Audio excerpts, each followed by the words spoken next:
¿Qué tal, Facundo? Estamos en nuestra clase de guaraní. Hoy vamos a ver ortografía. Pero como siempre vamos a leer nuestro texto.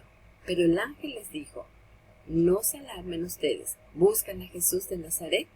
El que fue crucificado no está aquí, ha resucitado. Miren, aquí es donde pusieron su cuerpo. Mateos 6, 16, 6. Bien, después de leer ese texto, vamos a nuestra tarea de ortografía. Vamos a conocer las letras nasales y palabras nasales. Por ejemplo, tenemos A. ¿Por qué nasal? Porque se lee con la nariz. A, E, I, O, U, Z, G, N, N, N, N, D, N, G, N, G, N. Entonces, todas estas palabras son nasales. O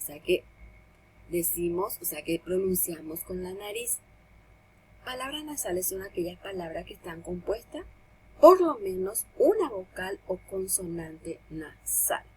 Tenemos las vocales nasales y consonantes nasales. Todo esto son las consonantes nasales. En guaraní la Y se considera vocales.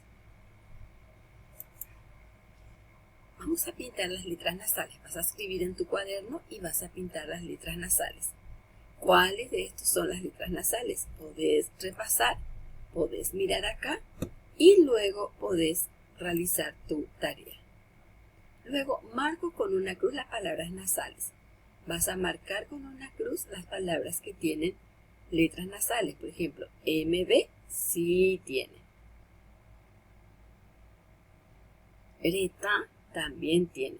Mena, Pujaré, Umi, Guatiá, Abatí, Omee. Entonces, Boejara, profesora. Reta, mucho. Mena, esposo. Pujaré, de noche. Umi, ellos.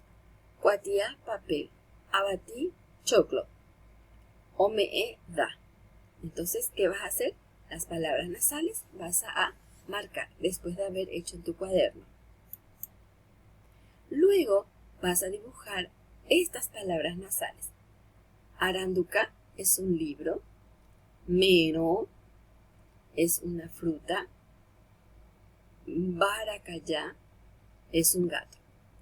Entonces vas a dibujar en estos espacios, vas a dibujar lo que te pide acá debajo del cuadrito.